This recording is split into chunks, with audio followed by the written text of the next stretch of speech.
Gabi. Ang ilaw mula sa kandila ay sumasayaw sa kanyang mga mata.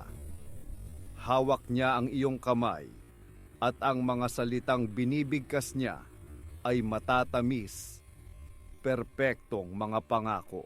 Ngunit mayroong lamig, isang espasyo sa pagitan ng inyong mga palad na hindi mapupuno ng init. Isang katahimikan sa likod ng kanyang mga papuri. Tumingin ka ng malalim sa kanyang mga mata, naghahanap ng sarili mo, pero wala kang makita.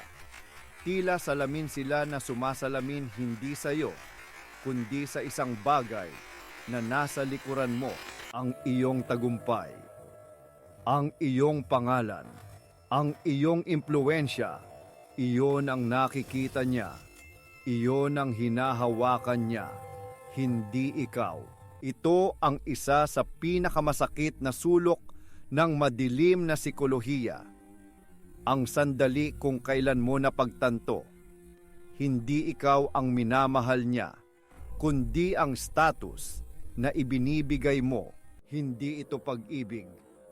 Ito ay transaksyon. Isa kang magandang palamuti. Isang tropeyo na maipagmamalaki sa isang estante na puno ng mga parangal. Paano ito nangyayari? Nagsisimula ito ng banayad. Ang kanyang paghanga ay laging nakasentro sa iyong mga nagawa, hindi sa iyong mga nararamdaman. Kapag nagkukwento ka tungkol sa iyong mga takot o pagdududa, ang kanyang mga mata ay nagiging blanko. Ang kanyang atensyon ay lumilipad, naghahanap ng mas nakasisilaw na paksa. Ngunit kapag pinag-uusapan ang iyong susunod na proyekto, ang iyong promosyon, o ang mga maimpluwensyang taong kilala mo, bigla siyang nabubuhay. Ang kanyang mga mata ay nagniningning. Iyon ang kanyang mundo. Sa sikolohiya, ito ay konektado sa narcissistic supply. Hindi ka isang tao para sa kanya. Isa kang mapagkukunan. Mapagkukunan ng validation, prestihiyo, at social currency. Ang iyong galing ay nagiging salamin para sa kanyang sariling kadakilaan. Kapag pinapalakpakan ka, nararamdaman niya na siya ang nasa entablado. Heto ang katotohanan. Ang pagmamahal na nakabatay sa status ay isang kastilyong buhangin. Maganda sa malayo, ngunit walang pundasyon. Handa itong gumuho sa unang hampas ng alon, at ang alon ay palaging dumarating. Isipin natin ang isang pintor, si Elias. Si Elias ay tanyag. Bawat obra niya ay binibili sa halagang hindi mo sukat akalain. Ang kanyang kasintahan, si Clara, ay parang anino niya. Laging nasa tabi niya sa bawat gallery opening. Ang kanyang nangiti ay mas maliwanag pa sa flash ng mga kamera. Sinasabi niya sa lahat, "Ang galing-galing ng aking Elias." Ang kanyang kaluluwa ay nasa bawat guhit. Ngunit hindi siya tumitingin sa mga pinta. Tinitingnan niya ang mga presyo. Isang araw, si Elias ay nakaranas ng creative block. Ang kanyang mga kamay ay hindi na makalikha. Ang canvas sa harap niya ay nanatiling blanko.